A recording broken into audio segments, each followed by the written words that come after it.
Practice of asana, or the physical yoga, the physical yogic postures that most people in the West associate with yoga exclusively, is the gateway to all wealth and prosperity in your life, in the life of any human being. Our body is a reflection of everything that we see in the external universe. This is the principle of tattva within Tantra, which is to say, as above, so below, as within, so without. You can understand the structure of the universe by looking within. This is a principle of magic that has been repeated by many sages, including even Christ, who said, "The kingdom of heaven is within." You do not have to look beyond the internal condition of the human body to understand the structure of that which you find in the heavens, in the seas, on land. Now, we do need to actively engage with those things for a point of contrast. And this is where Hatha Yoga comes into play. Hatha Yoga is the physical yoga, and it can be translated to the yoga of violence. And in this instance, we use the term violence in a very specific way. Violence, in this respect, refers to active engagement with the external world. That includes punching someone in the face, but it also includes simply occupying space, as I am doing right now. I am sitting peacefully in a room, and that in and of itself is an act of violence according to the tradition of Hatha Yoga, because I am assuming a space that another being could assume. So, the yoga of violence.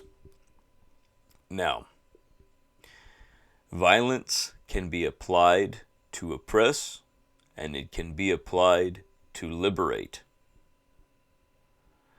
And I want you to bring your attention to the progress, if you want to call it that, of human civilization. Our ancient ancestors lived a radically different life from most of us. The time that our ancestors spent in what we call subsistence activities, such as the gathering of food, the building of shelter, the preparing of the food, and consuming it, they spent far less time in subsistence activities than we do today, especially those of us who live in the industrialized West.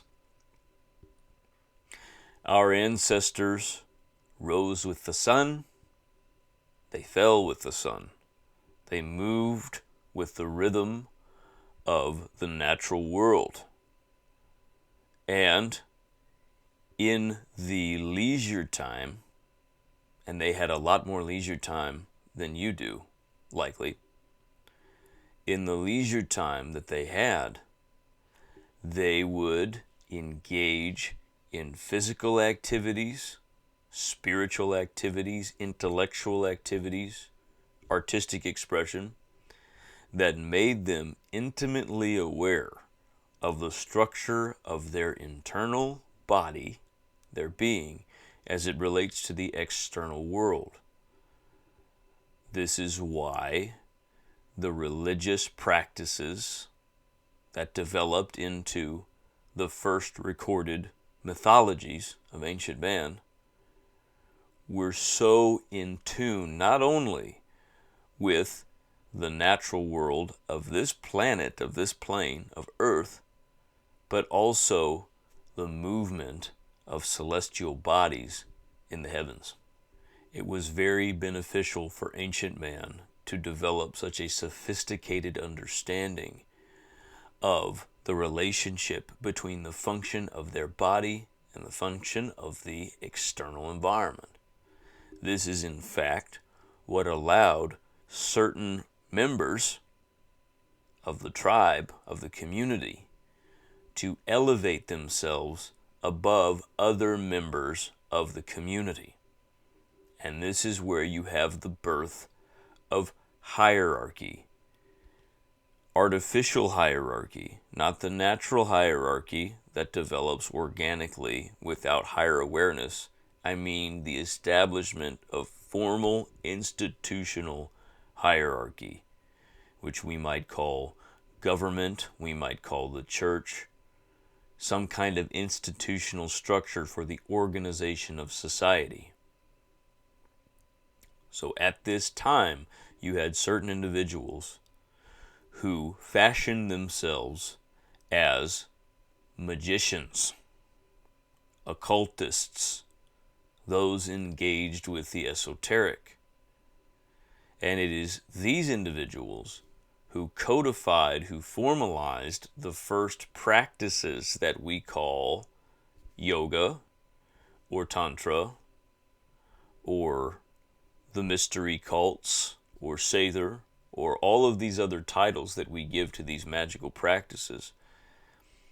The first magicians who broke away from the community and elevated their consciousness, they were able to greatly enrich themselves. And at first, this was in alignment with the good of all and the establishment of a healthy caste system. It was not until later that this system became decadent.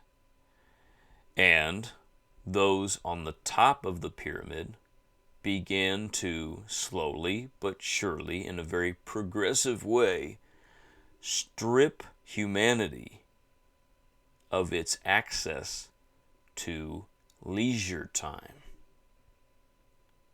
Slowly but surely institutionalize labor, institutionalize play, institutionalize the spiritual experience, until, with great intention, the average man no longer had the time to practice something like hatha yoga, no longer had the time to simply stretch his body out thoroughly in the morning, to rise with the sun in what we call the Surya Namaskar, to fall with the sun, and to greet the moon in the Chandra Namaskar. He no longer had the time, no longer had the knowledge, no longer had the intention to perform these acts. And so what happens to the internal condition when it is no longer in alignment with the natural world? What happens is the blocking of all roads. We have within us a system of roadways, of pathways, that in the Indian tradition we call nadis. And the nadis are pranic channels or energetic channels. So a very obvious example of this would be the circulatory system, which carries the prana or the vital energy of blood throughout the body. We have the respiratory system, we have the digestive system, we have all of these systems that are roadways that connect the system of our body together and allow energy to flow freely. But under a condition of external pressure, under a condition of institutional suppression and oppression and repression that we take on as a result of living in those societies, those roads begin to narrow. They become clogged. They slow. And the movement of vital energy throughout the body is, in some cases, halted altogether. Vital energy, by the way, is not just physical, it's also metaphysical. It's the flow of the mind, the flow of ideas, imagination. It's the flow of the spirit to connect to the divine. And if the institutions of society